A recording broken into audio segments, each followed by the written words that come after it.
Definition of a skywriter would be a rider who flies in to interview coaches and players for a period of 1 week and then tries to survive that schedule. They're just somebody that's come out and enjoyed practice and had a good day and have sweated like we have. A skywriter is a bloodshot-eyed person that comes in here, usually a little overweight, somewhat. By the time they get to our place, their eyes are drooping. They're kind of glad to get an extra hour of sleep if they can. We gave them the afternoon off. That was the biggest cheer that we've gotten so far. Well, they come in all shapes and all sizes. Well, I know they're all gentlemen and have class and fly high. All experts. I tell you, for right now, they look like mighty weary. I think they've been overworking and not getting too much sleep. No, I'm afraid I haven't given that any thought. I'm not even going to enter into the contest. Whatever he is, a skywriter is an optimist. He thinks he can see all 10 Southeastern Conference football teams in 8 days and make an objective judgment as to how the standings will look when the season is over, and live to tell about it. He's right some, he's wrong some. Either way, it's fun. So stay with us. We'll run them down from the bottom to the top in just a moment.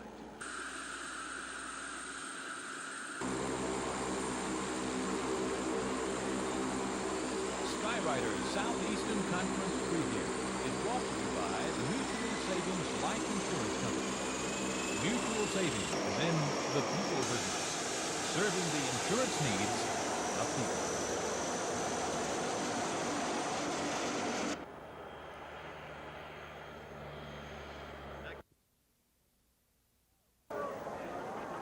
Enigmas of football is that those who have the good teams usually talk negatively, and those with the weak teams speak only the positive.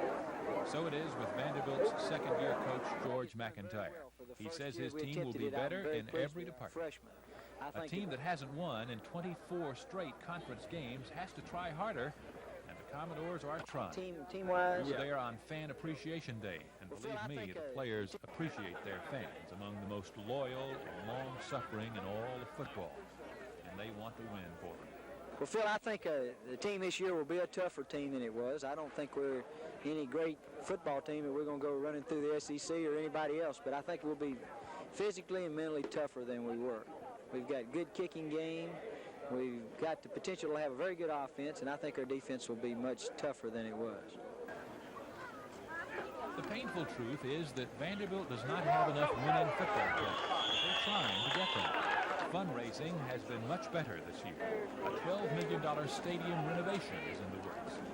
They believe they can recruit nationwide and find the superior player who has the brains to get a degree at Vanderbilt, academically one of the great institutions in America. It is a noble undertaking, and if it works, will without doubt benefit college football.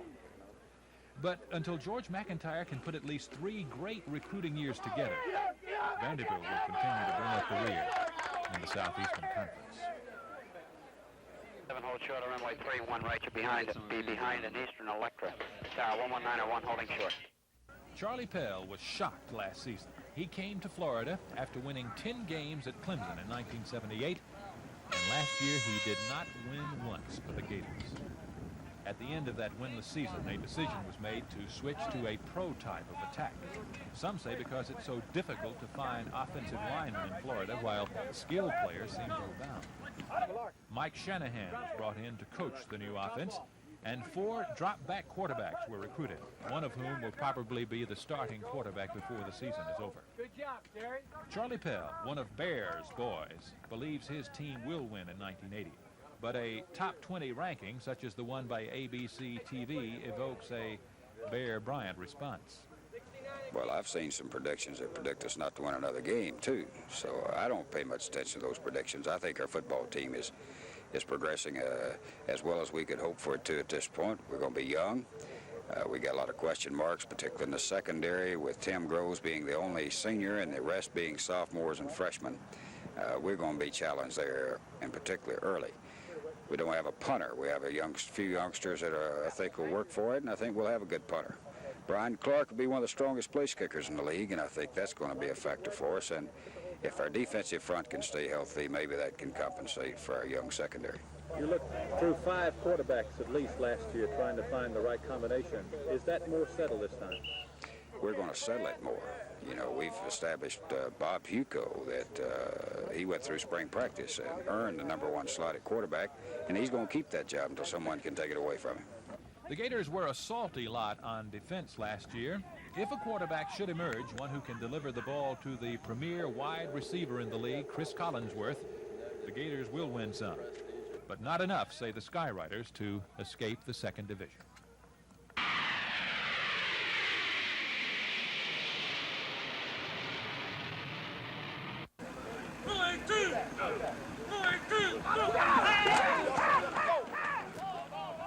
Charlie McClendon no longer runs the show in Bingoland. Bo Ryan was brought in to revive the LSU program, only to die tragically in a still mystery-shrouded plane crash. Former LSU star and all-pro player Jerry Stovall was rushed into the breach. Stovall is sharp. He's working overtime to pull all the factions together, but it's evident that LSU football is still in disarray right now. The once mighty Tigers are short of physical strength. There's a completely new staff to get used to, a new offensive system to veer. There just may be too much to organize, too much to learn in such a short time. I think our football team at LSU this year for 1980 will be one that will be remembered for its aggressiveness and its enthusiasm. We find ourselves in a position that we've lost a number of very, very key starters. We had 18 young men that were seniors that graduated that played a very strong role in our success the last 2 years. Right now, we have 2 quarterbacks that are fighting for #1. Between them, they've played 3 offensive plays. So I think in essence, it's a year of young players trying to find themselves under a new staff and with a new offense and a new defense.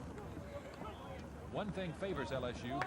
If some way they can get past Florida State in that season opener, the next 3, Kansas State, Colorado, and Rice, are relatively easy. Those rabid Bengal fans might have them revved up for the conference schedule. But don't bet the crawfish harvest on it.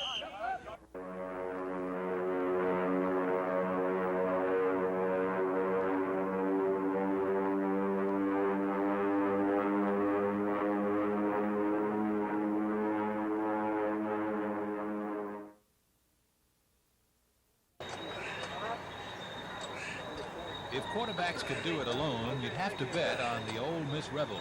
John Forcade has no equal in the SEC. He is big and strong. He has oak posts for legs, a rifle arm. Confidence oozes from him. Look sharp, baby, look sharp. But as good as the Rebels were with the ball last year, they couldn't take it away from anyone. With Forcade and some talented runners and receivers, the Rebels will light up the scoreboard again this year. Loss record will turn on that young defensive unit. Defensively, we're what I would consider quite an inexperienced team. We project starting 7 to 9 sophomores. Some of these guys have lettered last year as a freshman, but we are very inexperienced. We cannot afford to get any injuries on defense. We're hoping we can improve during practice. We have a long way to go just because of inexperience. We don't necessarily lack ability, but we lack confidence. I think that's probably the biggest thing I'm concerned about our defense other than the inexperience.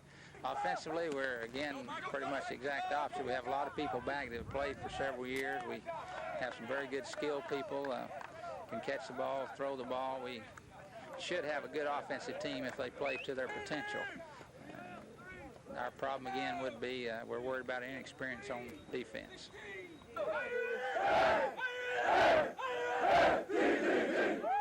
Although it won't count in the conference standings, the Rebels meeting with Alabama is a very big game. Forcade and company think they can catch Alabama before the Tide offensive line develops, and they believe in their own offense enough to think they can score on the vaunted Tide defense. Still, the Skyriders remain skeptical of that young Rebel defensive unit.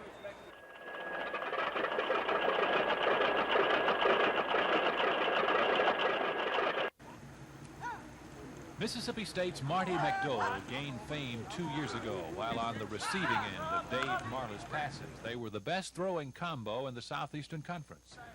Then along came Emory Ballard, father of the wishbone, and McDowell turned into the league's best-kept secret. In an effort to get him into the offense more this year, Ballard has whipped up another offensive scheme called the wing bone. McDowell is the wing back. From there, he can catch the ball or run with it. In Ballard's words, if we can't throw it to him or pitch it to him, we can darn sure hand it to him. One suspects that the offense was specifically designed for McDowell, but you won't get a confirmation of that from Emory Ballard. We're not going to be depending totally on Marty McDowell. Hopefully we'll have better balance than that, but nonetheless, Marty is a player with exceptional abilities, and he has an opportunity to make an exceptional contribution. What is your reason for going to the wing bone? Well, I think we've got, there's a lot of technical aspects of it that will be involved. Hopefully to get second receivers out in a little better fashion and have a little more consistent type of passing game, one that will lend the first downs, along with the philosophy that we try to teach in offense. State has most of last year's team returning, and they have talent. But the quarterback situation is still clouded, and if they can't throw it to McDowell this year, they'll have to hand it to him, and they'll be much less effective in doing so.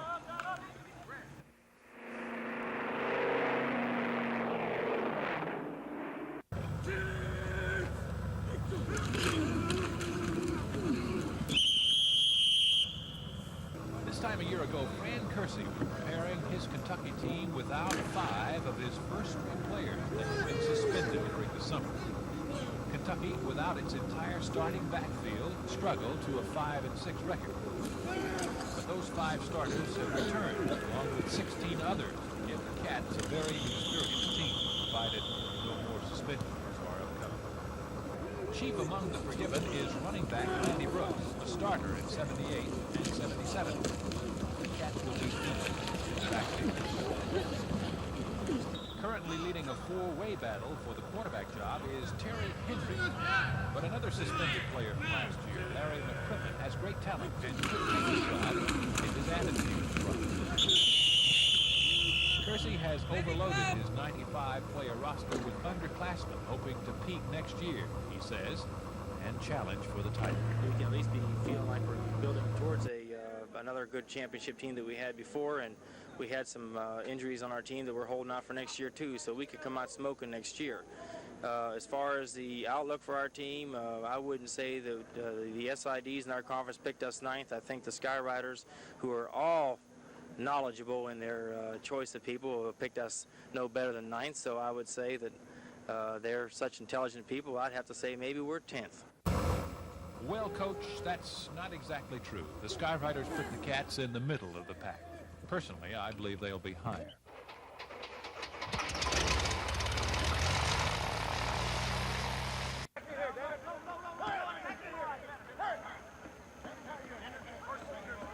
John Majors is a field coach. He likes to get out there in the middle of things on the practice field. Look at it, he's working overtime this year. It's his 4th season of rebuilding the Big Orange. The record shows 7-5 last time out, and but this year's schedule is a joke. Georgia, Southern Cal, Auburn, Pitt, Alabama. 5 Barracudas, as Majors calls them. Well, we have 2 very big concerns for me this year, one of which I can't do anything about, the other of which I hope that we can, as a staff, help improve. The schedule is the number 1 problem that we have that I can't do anything about except line up and face it and get after it with our team and our staff to make the most out of it. It's certainly not a realistic schedule. It's certainly not a built-in winning schedule, and it certainly is not one that most coaches dream of having unless you have a fantastic, fabulous football team, which we don't have at this stage. Majors and company have recruited well these last 3 years. They have size and speed on both sides of the ball. They have everything but a great quarterback. Tennessee has recruited the world the last 3 years, but so far without finding the great signal caller. Right now, sometime starter Jeff Oshevsky is the best of the lot, but his spelling of Jim Streeter last year was unimpressive. A junior college transfer, Steve Alatorre, is running number 2. But those close to the scene believe a freshman from East St. Louis, Illinois, will take the job somewhere down the schedule. His name is Alvin Jones. Quarterbacking situation is another big concern. That's not the only problem we have within our team and also as far as personnel goes, but I think it's the biggest one because it's the most important one. Plus, we have very little experience there. Right now, I think we're making a little bit of progress with Oshesky and Alatorre making some progress during the past week's practice. I still haven't seen us have the consistency that we need to have to keep from beating ourselves or getting ourselves in trouble at that position consistently. If the Vols can slip up and win a couple of those Barracuda games without losing too many troops, John Majors could be a write-in for governor of Tennessee by the time the November elections roll around.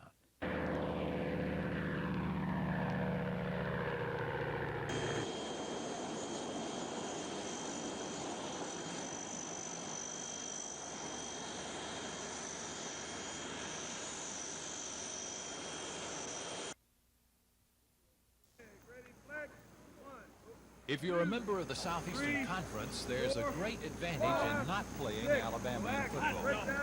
Georgia doesn't play them except every 8 years or so. That's part of the reason Vince Dooley has won 3 SEC titles in his 16 years, although he did beat Alabama in 1976, the last time the Dogs took the title. As bad as they were last year, it took a 33-13 shellacking from Auburn to keep them from sharing another Southeastern Conference crown and making that New Year's trip to New Orleans. Dooley's outlook this year might be best described as one of concerned optimism. I really feel like the one shortcoming that we have that probably will prevent us from having a great shot, a percentage shot at the championship is the lack of overall team speed. And that's a relative thing. I'm comparing it with Alabama. I'm comparing it with Auburn, and it showed up in our game with Auburn a year ago. I'm also comparing it to Tennessee. Bill Pace told me that the big difference that he sees in the 2 football teams as he was with us last year and now with Tennessee is that Tennessee is much faster. So this is the one area that concerns me. If we had a little more speed, I'd be a lot more optimistic about us having a good percentage chance of competing for the championship. I'm not saying that we don't have a chance. I think that we do. Buck Bellew is a solid quarterback, but depth is a problem at the position. Lindsey Scott, the talk of the league in '78, was in a serious car accident during the summer and is coming back from a severe head injury. His status is uncertain. One thing for sure, the Dogs have the best field goal kicker in the conference. Rex Robinson holds all the records and will add to them this year. All things considered, the Dogs have a shot.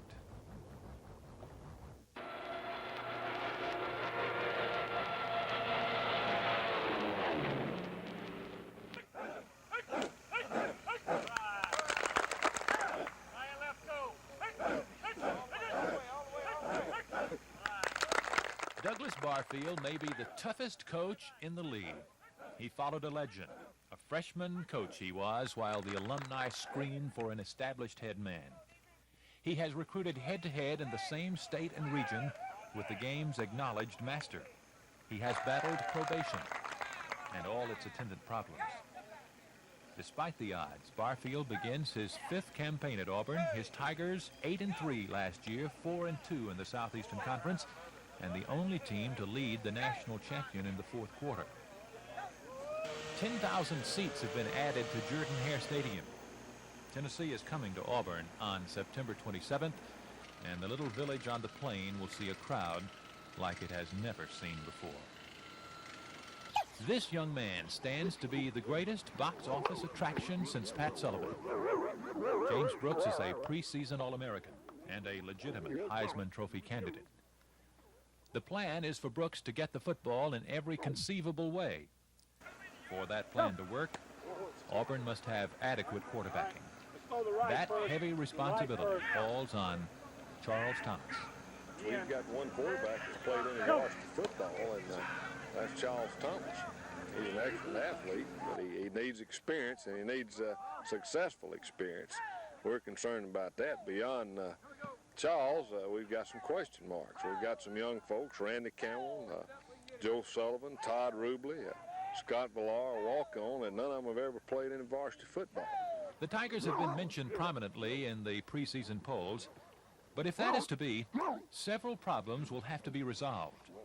Well, the kicking game, number one, and then our quarterback situation has got to be solid, and we've got to stay healthy there. And then our defense has got to gel early. I think that's a key concern. Auburn's biggest problem last year was stopping the opposition. They were 9th in the league in defense, last in defense of the pass. A four-man front led by All-American candidate Frank Warren will be the heart of Auburn's defense. The big guy could be the key to the season. The pass rush, almost non-existent last year, will have to take pressure off the Auburn secondary. In fact, if Auburn wins this year, Doug Barfield says they'll have to win with defense. And what of those rosy predictions? We're flattered that they even think that highly of us, but I can't go along with that. I don't think we're that good a football team, certainly not at this time. We've got a long way to go, a lot of concerns, a lot of question marks before we can be a good football team. Auburn's schedule is favorable. A victory over Tennessee at Auburn could make it very interesting in the month of November.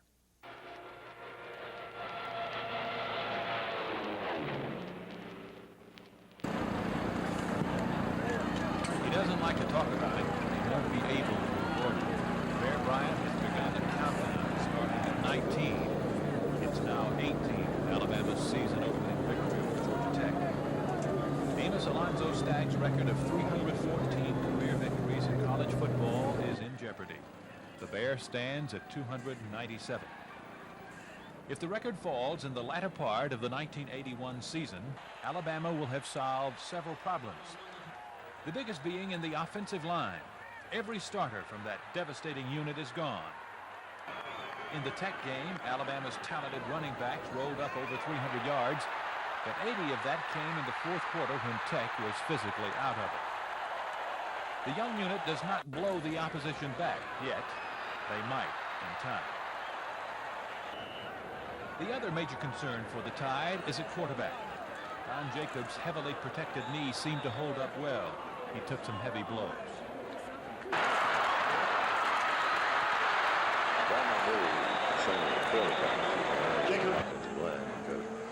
Well, we have Jacobs, and this is Jacobs. We have Adam Gray, who I think has improved his passing. He's a fine youngster. He's bright.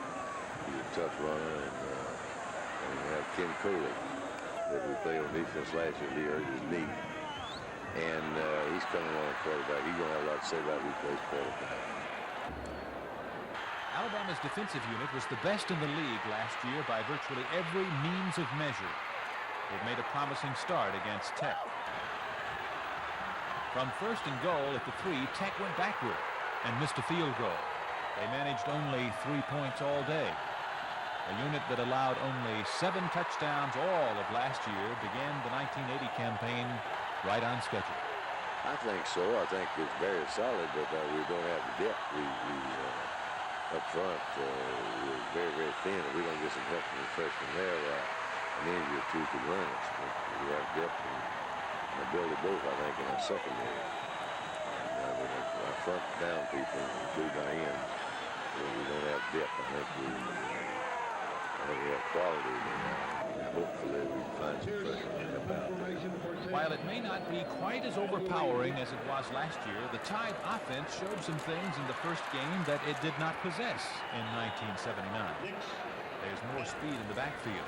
Freshmen Lenny Patrick and Joe Carter showed explosiveness. And Alabama will harass defenders this year with their torn wideout sets. World-class sprinter James Mallard and freshman Jesse Bendros have blinding speed. And Mallard showed the fans you don't necessarily have to have experience to succeed in college football. He hauled in this 39-yard toss from Don Jacobs.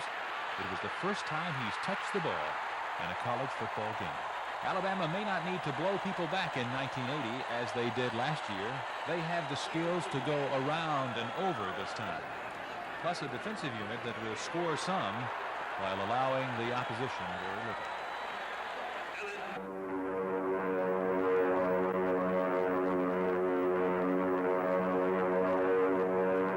Well, the SEC got off to a somewhat better start in 1980.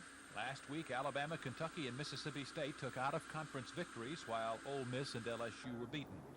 Last year, for the first time in history, SEC teams lost more games out of conference than they won. I hope they do better this year. Those Big 8 Skyriders like to rub it in. Hope you enjoyed the ride.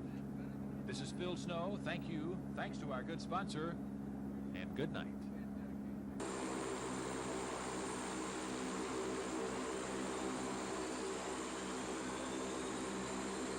Skyrider's SEC Preview has been brought to you by the Mutual Savings Life Insurance Company. Mutual Savings in the people business, serving the insurance needs of people. This has been a presentation of WSFA TV Sports.